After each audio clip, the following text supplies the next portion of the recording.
Hello students, తెలంగాణలో NMMS రాసే వాళ్ళందరికీ కూడా హాల్ టికెట్స్ ఈరోజు వెబ్సైట్లో పెట్టారు. ఆ లింక్ కూడా నేను డిస్క్రిప్షన్లో పెడతాను, చూసి మీరు సెల్ ఫోన్లో కూడా డౌన్లోడ్ చేసుకోవచ్చు. డిస్క్రిప్షన్ అంటే ఎక్కడ ఉంటుందంటే, మీరు వీడియోని ఓపెన్ చేసినప్పుడు వీడియోకి రైట్ సైడ్లో కింద ఒక డ్రాప్ డౌన్ ఉంటుంది కదా, వీ షేప్లో, దాన్ని టచ్ చేయండి. అందులో డిస్క్రిప్షన్లో లింక్ పెడతాను, తప్పనిసరిగా చూసుకోండి. All the best. ఈ బిట్ చూడండి, x - 1/x into x plus 1/x into x square plus 1/x square into x power 4 plus 1/x power 4 సూక్ష్మీకరించము. ఈ లెక్క మొత్తం చేస్తే మనకు వచ్చే ఆన్సర్స్, ఇక్కడ 4 ఆన్సర్స్ ఇచ్చారు. x power 8 minus 1/x power 8 ఇలా 4 ఆన్సర్స్ ఇచ్చారు.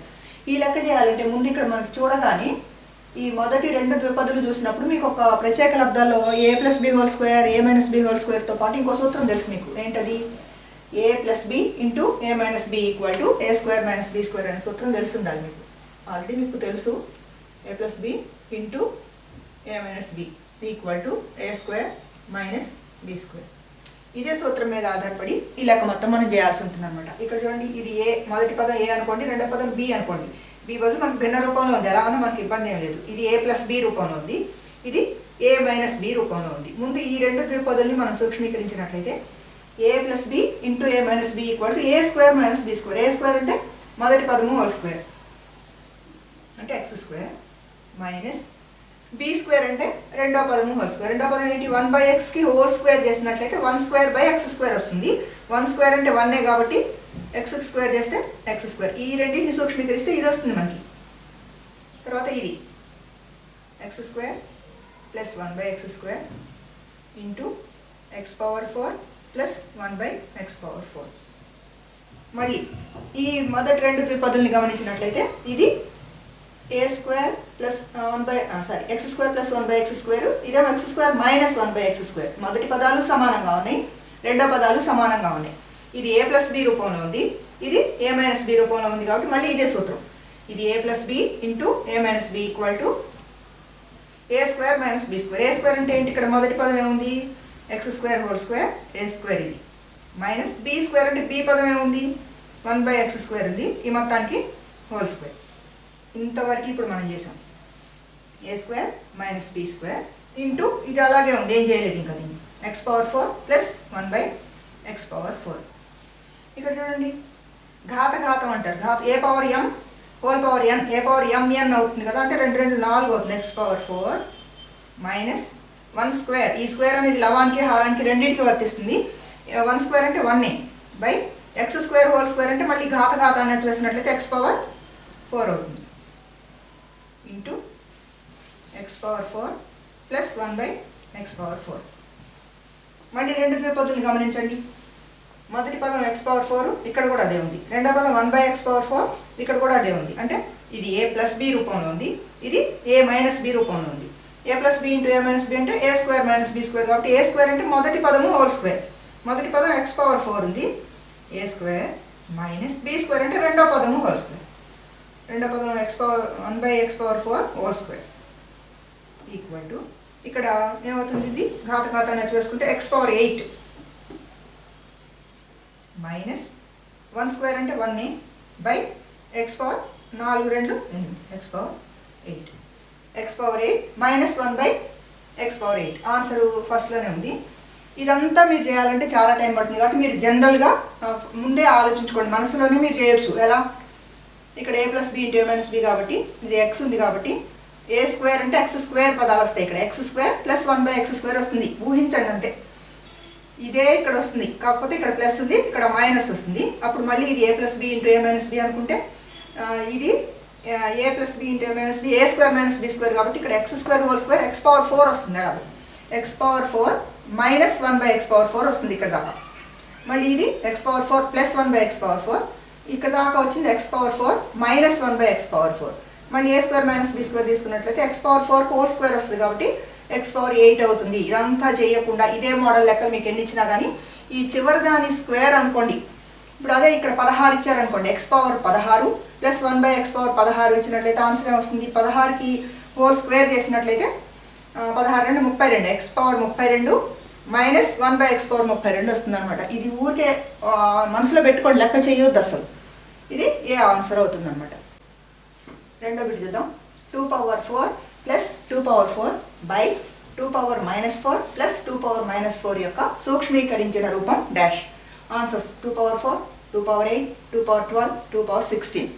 ఎలా చేయాలి దీన్ని? ప్లస్ ఉన్నప్పుడు మీకు ఘాతాంక న్యాయాలు తెలుసు కదా, దాంట్లో భూములు సమానంగా ఉండి ఇంటూ ఉంటే ఘాతాంకాలు కూడుకుంటాం. జనరల్గా చేసే తప్ప ఏంటంటే ఇక్కడ ప్లస్ ఉంది కదా అని ఒక 2 తీసుకొని 4 + 4 వేసేసే అవకాశం ఉంటుంది, కానీ ఇది ఇంటూ కాదు ప్లస్. ఇక్కడ 2 power 4లో 2 ఉన్నాయి, దీన్ని ఏమని రాయొచ్చు మనం? 2 × 2 power 4 అని రాసుకోవచ్చు. ఎందుకని? 6 + 6 + 6 అంటే దాన్ని మనం 3 × 6 అని రాసుకుంటాం, 3 6లు కూడుతున్నాం కాబట్టి. అట్లానే ఇక్కడ 2 power 4 + 2 power 4. How many 2 power 4s are there? 2. 2 × 2 power 4 by, ఇక్కడ కూడా same 2 power minus 4 plus 2 power minus 4. రెండు 2 power minus 4లు ఉన్నాయి కాబట్టి 2 × 2 power minus 4. ఇది మొత్తం ఒకే భిన్నం, ఇంటూలు ఉన్నాయి కాబట్టి 2 2 క్యాన్సిల్ చేసేస్తాం.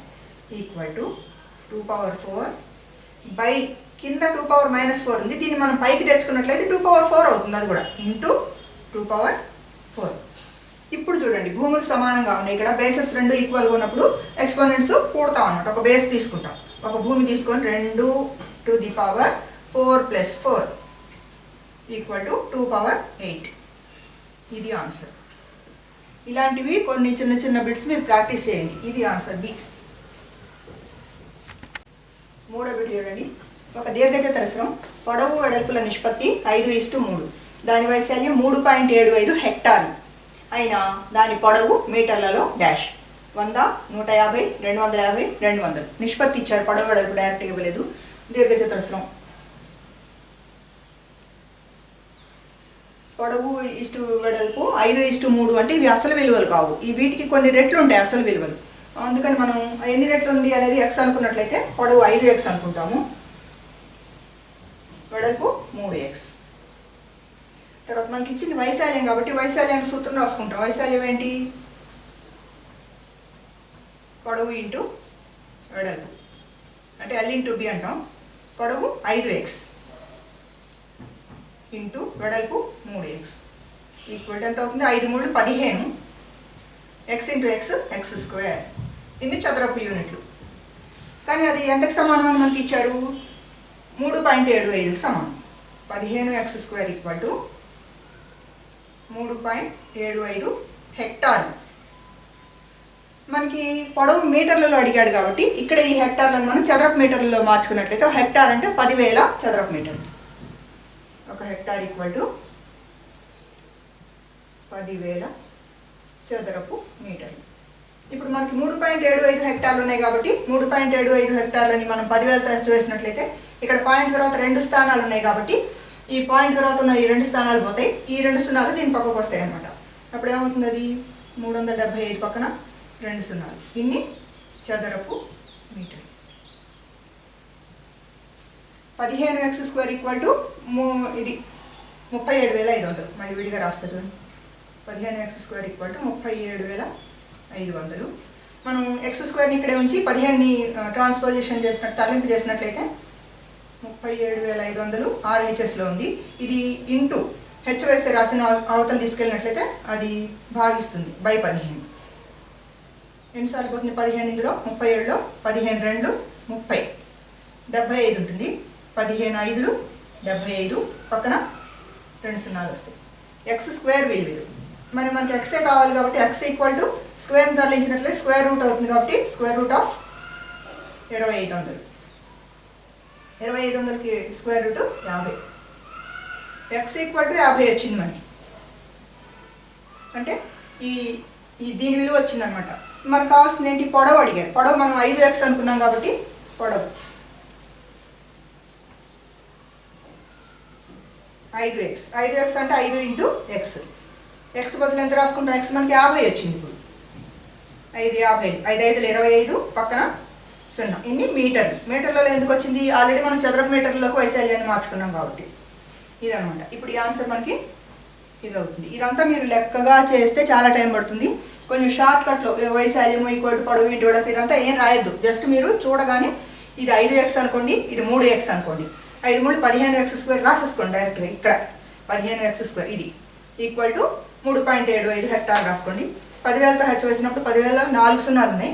ఇక్కడ 2 స్థానాల తర్వాత పాయింట్ ఉంది కాబట్టి ఇక్కడికి వస్తుంది పాయింట్. ఆ 2 సున్నాలు పోతాయి కాబట్టి ఈ 2 సున్నాలే దీని పక్కకు వస్తాయి. ఇట్లా చేసుకుంటే సరిపోద్ది అనమాట. 4వ బిట్ చూడండి. లత ఒక పర్సును 240 రూపాయలకు కొని 220 రూపాయలకు అమ్మినచో ఆమెకు వచ్చిన నష్ట లేదా లాభ శాతం డాష్. 6 1/3% నష్టం, 8/3% లాభం, 25% లాభం, 8 నష్టం. కనుక్కుందాం మనం. చూడగానే మనకు అర్థమవుతుంది. కొన్న వేల 240 రూపాయలకు కొన్నది, అమ్మింది 220కే, అంటే తక్కువకే అమ్మింది కాబట్టి ఆమెకు వచ్చేది నష్టం. చూడగానే నేను సూత్రాలు రాయట్లేదు. నష్టము ఈక్వల్ టు అమ్మిన వేల మైనస్ కొన్న వేల అవే రాయొద్దు అసలు. చూడగానే మీకు అర్థం అవుతుంది. 240 కొని 220కి అమ్మింది అంటే 20 రూపాయలు నష్టం వచ్చినట్టు ఆమెకి. డైరెక్ట్ రాసుకోండి. నష్టం ఈక్వల్ టు 20 రూపాయలు. నష్ట శాతం, లాభం రాలేదు కాబట్టి లాభ శాతం సంబంధం లేదు, ఏది వస్తుంది అనేది అడుగుతున్నాడు. నష్ట శాతం సూత్రం ఏంటి? నష్ట శాతము ఈక్వల్ టు లాభ శాతమైన నష్ట శాతమైన, నష్టం వస్తే నష్టం బై కొన్న వేల. నష్ట శాతమైన లాభ శాతమైన కొన్న వేల మీదనే కనుక్కుంటాం. అదొకటి ఖచ్చితంగా గుర్తుపెట్టుకోండి. కొన్న వేల ఇంటూ శాతం కాబట్టి 100, ఇది సూత్రం. అదే లాభ శాతం అయితే లాభము బై కొన్న వేల ఇంటూ 100 వేస్తాం. నష్ట శాతం కాబట్టి నష్టము బై కొన్న వేల ఇంటూ 100. మీరు ఇవన్నీ రాయక్కర్లేదు, మనసులో ఉంటే చాలు. నష్టం ఎంత వచ్చింది? 20 రూపాయలు వచ్చింది. 20 బై కొన్న వేల ఎంత? 240 కొన్నది ఇంటూ 100. సూక్ష్మీకరించడం జాగ్రత్త చేసుకుంటూ సరిపోతుంది. 0 0 క్యాన్సిల్ చేస్తాం. 2 ఎక్కం ఇందులో 12 సార్లు పోతుంది. ఇందులో ఒకసారి 12లో 100లో 4వ ఎక్కం. మనకి ఎంత పెద్ద ఎక్కాలుతో కొట్టువేత చేస్తే అంత తొందరగా అయిపోతుంది అన్నమాట. 4వ ఎక్కం పోతుంది కాబట్టి ఇందులో 4వ ఎక్కం 25 సార్లు పోతుంది. ఇందులో 4 3 12. ఇక్కడ ఒక 25 బై 3 అంటే అపక్రమ భిన్నం వచ్చింది. దాన్ని మనం మిశ్రమ భిన్నంలోకి మార్చుకున్నట్లయితే 25ని 3తో భాగిస్తాం. ఇది కూడా మీరు చేయొద్దు అసలు.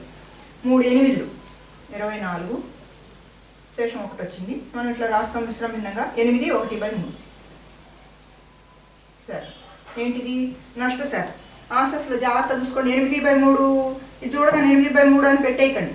8 1/3% నష్టం వచ్చింది. గుర్తుపెట్టుకోవాల్సిందే లేదు. సింపుల్గా ఎలా చేయాలి? 20 రూపాయలు నష్టం వచ్చింది. ఎంతకి 20 రూపాయల నష్టం వచ్చింది? కొన్నది 20/240 ఇంటూ 100. డైరెక్ట్ చేసేయండి. ఇవేం రాయొద్దు, మీకు అర్థం కావడం కోసం మాత్రమే నేను ఇది వివరించాను. మీరు డైరెక్ట్గా నష్టము బై కొన్న వేల ఇంటూ 100 చేసేస్తే మీకు 1 నిమిషంలో అయిపోతుంది అనమాట. 5వ బిట్ చూడండి. 1/3 మరియు 4/5 ల మధ్య గల అకరణీయ సంఖ్య డాష్. ఈ రెండింటికి మధ్యలో ఏం అకరణీయ సంఖ్య ఉంటుంది? చాలా ఉంటాయి. 2 అకరణీయ సంఖ్యల మధ్యలో అనంతమైన అకరణీయ సంఖ్యలు ఉంటాయి. కానీ మధ్యలో ఉన్నది అడుగుతున్నాడు. 1/4, 9/10, 17/30, 7/10. ఖచ్చితంగా మధ్యలో ఏముంటుంది అంటే ఆ రెండింటి సరాసరి తీసుకుంటే సరిపోతుంది అనమాట. ఈ రెండింటి సరాసరి అంటే మీకు తెలుసు, రాసుల మొత్తము బై రాసుల సంఖ్య. 2 రాసులు కూడి 2 కాబట్టి 2తో భాగిస్తాం అనమాట. ముందు రాసుల మొత్తం చేద్దాం. 1/3 + 4/5. 2 భిన్నాలు కూడాలంటే కసాగే. 3కి 5కి 2 పరస్పర ప్రధాన అంకాలు కాబట్టి 3 5 15 అవుతుంది కసాగు. 3 5 రెట్లు ఉంది కాబట్టి ఇది 5 1 5 అవుతుంది పైన. ప్లస్ 5కి ఇది 3 రెట్లు ఉంది కాబట్టి 3 4 12 అవుతుంది. Equal to 12 + 5 17/15. ఆన్సర్ వచ్చింది అనుకోకండి. మనం చేసింది ఇప్పుడు రాసుల మొత్తం మాత్రమే చేసాం. ఈ 2 రాసుల మొత్తం బై రాసుల సంఖ్య. ఎన్ని రాసులు ఉన్నాయి? 2 రాసులు. బై అంటే డివైడెడ్ బై 2. 2 అంటే 2/1. ఇప్పుడు ఏం చేస్తాం మనం? 17/15 డివైడెడ్ బై ఇంటూగా మార్చి ఈ భిన్నాన్ని తలకిందులు చేసుకుంటాం. 1/2 ఈక్వల్ టు ఈ 2 అనేది 17లో పోదు, ఈ 15 ఏం పోదు కాబట్టి 17 1 17 బై 15 2 30. 17/30 అనే సంఖ్య ఈ రెండింటికి మధ్యలో ఉంటుంది అనమాట. మనం ఆన్సర్స్ చూసుకున్నట్లయితే ఇది 17/30. ఇది 2 రాసుల మధ్య అకరణీయ సంఖ్య అంటే 2 కూడండి. ముందు కూడటం అంటే పై కిందనే కూడటం కాదు, తెలుసు కదా. కసాగ్ గట్టి చేయాలి. చేసిన తర్వాత ఆన్సర్ చూడమాకండి. ఇది ఒకవేళ ఇచ్చి ఉన్నట్టయితే గబాలను పెట్టే అవకాశం ఉంటుంది. రాసుల మొత్తము బై రాసుల సంఖ్య అంటే దీన్ని సగం చేసుకోవాలి. డైరెక్ట్గా మీరు 17/15 సగం చేయటం అంటే ఇంటూ హాఫ్తో హెచ్ వేసుకోవచ్చు డైరెక్ట్గా. మీకు అర్థం కావడం కోసమే డివైడెడ్ బై 2 అని చెప్పాను నేను. సగంతో హెచ్ వేసిన బై 2 చేసినా ఒకటే అవుతుంది అనమాట. ఆరోజు చూద్దాం. ఇక్కడ ఒక డయాగ్రామ్ ఇచ్చారు మనకి. ఇక్కడ ఏబి రేఖ, సిడి రేఖ కనిపిస్తున్నాయి. ఇక్కడ ఎల్ అనే ఒక రేఖ ఈ రెండింటిని 2 వేర్వేరు బిందువుల దగ్గర కనిపిస్తుంది. ఇక్కడ ఈ కోణం విలువ ఇచ్చాడు 3x - 5 degrees. ఈ కోణం విలువ 2x + 10 degrees.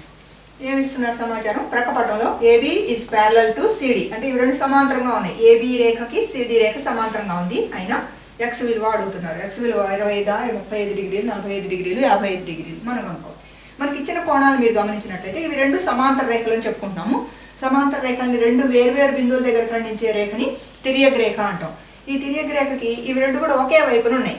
అది కూడా అంతర్కోణాలు. ఇవి రెండు తిర్యక్ రేఖకి ఒకే వైపున ఉన్న అంతర్కోణాలు మొత్తం 180 డిగ్రీలు, అంటే సంపూరకాలు అనమాట అవి. కాబట్టి ఈ రెండింటి మొత్తం 180 అనే విషయం మనకు తెలుసు. అది తెలియాలి ముందు. అది తెలిస్తేనే మీరు చేయగలుగుతారు లెక్క. 2x + 10 ఇది ఒకటి, ప్లస్ 3x - 5 ఇది రెండో కోణం. ఈ రెండింటి మొత్తం ప్లస్ఎస్ అన్నదా 180 డిగ్రీలు. ఏంటి ఇక్కడ కాన్సెప్ట్? తిర్యక్ రేఖకి ఒకే వైపున ఉన్న అంతర్కోణాలు సంపూరకాలు. ఇవి రెండు 180 అవుతాయి, ఇవి రెండు 180 అవుతాయి. ఇప్పుడు మనం వీటిని సజాతి పదాలు ఒక చోట రాసుకున్నట్లయితే 2x + 3x + 10 - 5 = 180. 2x + 3x సజాతి పదాలు ఇంతవరకు. 2x + 3x 5x అవుతుంది ఇక్కడ. +10 - 5 ప్లస్ మైనస్ ఉంటే తీసివేత చేస్తాం. 10లోంచి 5 తీసివేస్తే 5, ప్లస్ ఎక్కువ ఉంది కాబట్టి +5 = 180. ఇక్కడ 5xని ఇక్కడే ఉంచేసి +5ని తరలింపు చేస్తాం. 5x = 180. ఇది +5 కాబట్టి ఇటు వచ్చినప్పుడు -5 అవుతుంది, అంటే 175. ఇప్పుడు ఈ ఇంటూ 5ని కూడా తరలింపు చేస్తాం. x = 175/5. అయితే ఇందులో ఒకసారి ఇందులో 3 × 5 = 15, 25 ఉంటుంది, 5 × 5 = 25, 35. therefore x = 35 degrees. ఇది అవుతుంది ఆన్సర్. మనకి ఆన్సర్ బి అవుతుంది. ఇంత లెక్క మీరు మొత్తం చేయడం కన్నా గబగబ గుర్తుపెట్టుకోండి. ఇలా కూడేసేయండి. 3x 2x మొత్తం 5x రాసుకోండి డైరెక్ట్గా. 5x + 10 - 5 అవుతుంది = 180. ఇక్కడ నుంచి ఈజీగా చేసేయండి. ఇక్కడ నుంచి డైరెక్ట్ చేసుకోవచ్చు అనమాట. ప్రతిదీ ఇట్లా రాసి చేయాలంటే చాలా టైం తీసుకుంటుంది. 7వ బిట్ చూడండి. a + b = 123, b + c = 37, c + a = 40 అయినా √a + b + c = ఎంత? అంటే a b c తెలిస్తేనే మనం దాన్ని స్క్వేర్ రూట్ చేయగలుగుతాము. ఇక్కడ ఇచ్చిన వాటిని మొత్తాన్ని కూడినట్లయితే మనకి ఈజీ అవుతుంది అనమాట. a + b + b + c నేను రాయట్లేదు, మీరు లెక్కగా చేయట్లేదు కాబట్టి సింపుల్గా చెప్తాను. ఈ రాశిని దీన్ని ఈ 3 ద్విపదులను కూడా a + b + b + c + c + a ఒకసారి రాద్దాం. + b + c + c + a = a + b 123 + b + c 37 + c + a 40. ఇక్కడ గమనించినట్లయితే మనకి a + a 2a + b + b 2b + c + c + 2c = వీటన్నిటిని కూడినట్లయితే 123 37 ఎంత అవుతుంది? 160 160 40 200. ఇక్కడ 2 aలు 2 bలు 2 cలు ఉన్నాయి. అన్నింటిలో 2 ఉంది కాబట్టి 2ని మనం కామన్గా బయటికి తీసినట్లయితే 2 × a + b + c = 200. ఈ మొత్తాన్ని ఇంటూ చేస్తుంది 2. దీన్ని తరలింపు చేసినట్లయితే /2 అటు పంపించేద్దాం. అప్పుడు a + b + c మిగులుతుంది మనకి. a + b + c = 200/2. 2 ఇందులో 100 టైమ్స్ = 100. a + b + c 100 వచ్చింది మనకి. ఇక్కడ అడిగింది ఏంటి? √a + b + c అంటే a + b + c బదులు ఎంత వేసుకుంటాం? ఇప్పుడు మనం 100 వేసుకుంటాం. √100 ఎంత? 10. కాబట్టి ఆన్సర్ ఇది అవుతుంది అన్నమాట. ఇది కూడా మీరు ఊహించి చేయొచ్చు. ఇదంతా రాయటం అనవసరం. a + b + b + c + c + a అనగానే ఈ 3 కూడేయండి. ఆ 3 కూడినప్పుడు ఏమవుతుంది? 2a + 2b + 2c విలువ వస్తుంది అనమాట. దాన్ని సగం చేసుకుంటే ఒక a ఒక b ఒక c విలువ వస్తుంది. దానికి రూట్గా అనుకుంటే సరిపోతుంది. 8వ బిట్ చూద్దాం. 3.63² - 2.37² / 3.63 + 2.37 సూక్ష్మీకరణ విలువ డాష్. ఇక్కడ 4 ఆన్సర్స్ ఇచ్చారు. ఇక్కడ చూడగానే మీకు దీని స్క్వేర్ అంటే 3.63ని మళ్ళీ 3.63తో హెచ్ వేసి మళ్ళీ 2.37 మళ్ళీ 2.3తో హెచ్చవేసి ఆ పెద్ద విలువలోంచి పెద్ద విలువ అలాంటి ప్రయత్నాలు చేయకండి. ఇక్కడ సింపుల్గా ఆలోచించండి. ఇది ఒక రాశి ఏ అనుకోండి, ఇది బి అనుకోండి. ఏం కనిపిస్తుంది రూపము? a² - b² కనిపిస్తుంది. a² - b² కారణాంకాలు ఏంటిందా మనం చెప్పుకున్నాం, a + b × a - b. a² - b² కారణాంకాలు a + b × a - b. మీకు సూత్రమే ఇది. a + b × a - b = a² - b² అంటున్నాం కదా, అంటే ఈ రెండింటిని హెచ్చవేస్తే ఇది వస్తుందని ఈ రూపంలో ఉంది. ఇప్పుడు దీన్ని మనం ఈ రూపంలోకి రాసుకోవచ్చు. ఇది a అనుకొని ఇది b అనుకుంటే ఇది a² - b²ని a + b × a - b గా రాసుకోవచ్చు. అంటే 3.63 a + b అంటే 2.37. ఇది a + b × a - b ఏమవుతున్నప్పుడు 3.63 - 2.37. దీన్ని కారణాంకాలుగా విడగొట్టి రాసాం. y కింద ఉంది 3.63 + 2.37. ఇవి రెండు కూడే ప్రయత్నం చేయమాకండి. అసలు ఇలాంటి రూపం ఉన్నప్పుడు ఎప్పుడు కూడొద్దు మనం. ఇప్పుడు చూసుకున్నట్లయితే ఇక్కడ ఇంటూనే ఉంది. ఇంటూ ఉన్నప్పుడు ఏమవుతుంది, దీన్ని ఒకే రాశిగా తీసుకుంటాం, ఇది ఒకే రాశిగా తీసుకుంటాం. ఇక్కడ 3.63 + 2.37 ఇక్కడ కూడా సేమ్ ఉంది కాబట్టి ఇవి రెండు క్యాన్సిల్ చేసుకోవచ్చు మనం. ఏం మిగిలిందిగా 3.63 - 2.37. ఇది తీసేసుకుంటే సరిపోద్ది, అదే ఆన్సర్. 3.63లోంచి 2.37ని తీసివేయండి. తీసివేస్తే ఏమొస్తుంది, ఇక్కడ మనకి 6, ఇక్కడ 5 ఉంటుంది. 5లో 3 తీసివేస్తే 2, ఇక్కడ అప్పేం పోలేదు కాబట్టి 1.26 వస్తుంది ఆన్సర్. ఇది ఈ రూపం గుర్తుపట్టండి. ఇలాంటిది ఎక్కడొచ్చినా a² - b² పైన ఇచ్చి కింద a + b ఇచ్చినట్లయితే ఇట్లా విడ తీసుకొని a + b క్యాన్సిల్ అయింది అనుకుంటే ఇంకే - b మిగులుతుంది. ఇక్కడ మైనస్ ఇచ్చారనుకోండి, సపోజ్ దీన్నే మనం మైనస్ అనుకోండి చేద్దాం. ఇక్కడ మైనస్ ఇస్తే ఏమవుతుంది, ఇది మైనస్ ఉంటుంది. అప్పుడు ఇవి రెండు క్యాన్సిల్ అవుతాయి. అప్పుడు ఇది ప్లస్ చేస్తారనమాట. మైండ్లో పెట్టుకుంటే చాలు. a² - b² a - b ఇచ్చినప్పుడు a - b క్యాన్సిల్ అవుతాయి, a + b మిగులుతుంది. వెంటనే ఈ రెండు కూడేసి ఆన్సర్ వేసేయచ్చు మనం. ఆ స్పీడ్ పెంచుకోండి. 9వ చూడండి. క్రింది పటంలో ప్రతి వృత్త వ్యాసార్థం 1 సెంటీమీటర్. ఈ వృత్త వ్యాసార్థం 1 సెంటీమీటరు, దీని కూడా 1 సెంటీమీటర్. కేంద్రాల మధ్య దూరం 5 సెంటీమీటర్లు. కేంద్రాల మధ్య దూరం అంటే O1 దీని కేంద్రం, O2 దీని కేంద్రం. ఈ రెండింటి మధ్య దూరం 5 సెంటీమీటర్లు. AB is parallel to CD. ఈ AB అనే రేఖ ఈ CD రేఖ ప్యారలల్ సమాంతరంగా ఉన్నట్లయితే షేడ్ చేయబడిన ప్రాంత వైశాల్యం చదరపు సెంటీమీటర్లో ఎంత? ఈ ఏరియా కనుక్కోవాలి మనం. ఇక్కడ ఆన్సర్స్ ఇచ్చారు. 10 - π, 5π, 10π, 10 + π అని ఇచ్చాడు.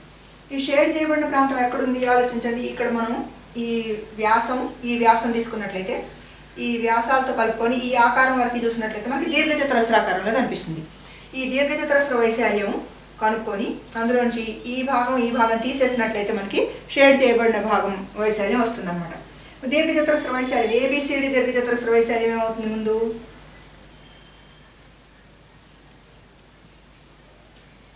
ABCD దీర్ఘచతురస్ర వైశాల్యం = దీర్ఘచతురస్రం అనగానే పొడవు ఇంటూ వెడల్పు.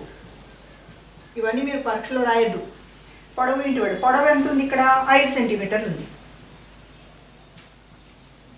ఇంటూ వెడల్పు ఇది ఎంత ఉంది అంటే ఇందాక ప్రతి వృత్త వ్యాసార్థం 1 సెంటీమీటర్ అని ఇచ్చాడు. వ్యాసార్థం అంటే మనకి ఇక్కడ నుంచి ఈ పైది ఇది 1 సెంటీమీటరు, ఈ కింద కూడా 1 సెంటీమీటరు.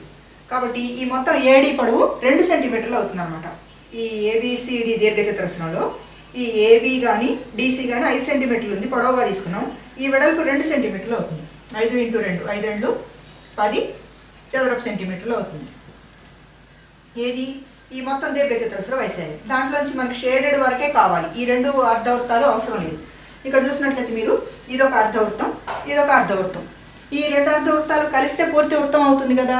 అంటే రెండు అర్ధవృత్త వైశాల్యాలు తీసేసే బదులు మనం డైరెక్ట్గా ఒక వృత్త వైశాల్యం తీసేయచ్చు. ఇప్పుడు రెండు వృత్తాలు సమాన వ్యాసార్థమే కాబట్టి వృత్త వైశాల్యం అనుకుందాం. వృత్త వైశాల్యం A = πr². π × r².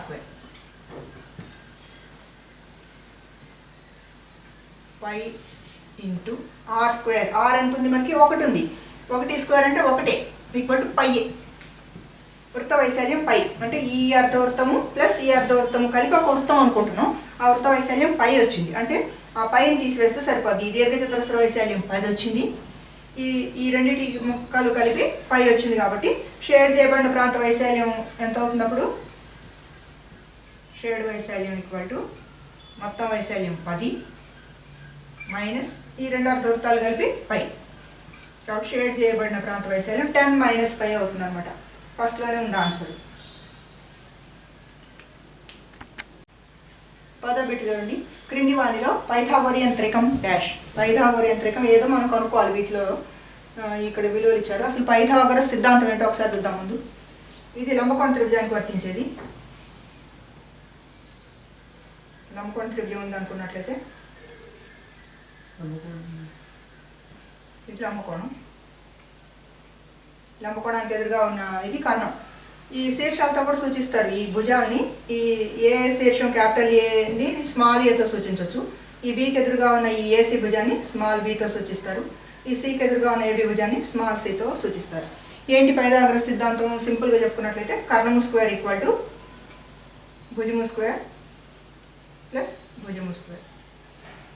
అంటే కర్ణం మీద ఉన్న చతురస్ర వైశాల్యం అంటే కర్ణము యొక్క వర్గము ఈ మిగిలిన రెండు భుజాల వర్గాల మొత్తానికి సమానం అవుతుంది అనమాట. దీన్ని మనం ఇలా రాసుకున్నట్లయితే A square equal to B square plus C square. వీటిని సంతృప్తిపరిచే విలువల్నే పైథాగోరియన్ త్రికాలు అంటారు. అన్ని విలువలు సంతృప్తిపరచవు. వీటిలో మీరు చూసుకున్నట్లయితే సింపుల్గా మొదటిది 3, 4, 5 తీసుకున్నట్లయితే ఇప్పుడు వీటిలో ఏదో ఒకటి, ఇది 3, ఇది 4, ఇది 5. కర్ణం ఎప్పుడు పెద్దదిగా ఉంటుంది కాబట్టి పెద్దదిగా ఉన్న సంఖ్య కర్ణం అవుతుంది. దీని స్క్వేర్ తీసుకున్నట్లయితే మనం 5 స్క్వేర్ ఈక్వల్ టు ఈ మిగిలిన రెండు స్క్వేర్స్కి సమానం. 3 స్క్వేర్ ప్లస్ 4 స్క్వేర్. 5 స్క్వేర్ అంటే 25, 3 స్క్వేర్ అంటే 9 ప్లస్ 4 స్క్వేర్ అంటే 16. ఇది 25కి సమానం. ఇలాంటిది ఈ వీటిలో ఏది అనేది మనం గుర్తుపట్టాలి. 3, 4, 5 మీరు బేసిక్గా గుర్తుపెట్టుకున్నట్లయితే దీని నుంచి అనేక పైథాగోరియన్ త్రికాలను మనం ఏర్పరచుకోవచ్చు అనమాట. దీన్ని 2 రెట్లు చేసామనుకోండి, మొత్తాన్ని చేసినట్లయితే ఏమొస్తే మనకి 3, 2, 6, 4, 2, 8, 5, 2, 10. ఇది ఇచ్చినా కానీ మనం దీన్ని సూక్ష్మీకరించుకొని 2తో డివైడ్ చేసుకుంటే 3, 4, 5 వస్తాయి. ఇట్లా గమనించినట్లయితే ఇక్కడ 30, 40, 50 ఉన్నాయి మనకి. ఇది సున్నాలు లేవు అనుకున్నట్లయితే 3, 4, 5 అవుతుంది. కాబట్టి వీటిలో పైథాగోరియన్ త్రికం ఇదే. ఒకసారి పైథాగోరియన్ త్రికాలు ఏమేమి ఉన్నాయి అనేది రిఫర్ చేసుకోండి. వీలైతే నేను కూడా డిస్క్రిప్షన్లో ఇస్తాను, గమనించండి. ఈ వీడియోని మీ 8th క్లాస్ ఫ్రెండ్స్ కూడా షేర్ చేయండి. హాల్ టికెట్స్ తప్పకుండా డౌన్లోడ్ చేసుకోండి. ఇంకా రేపు కొన్ని చూద్దాం. Thank you for watching.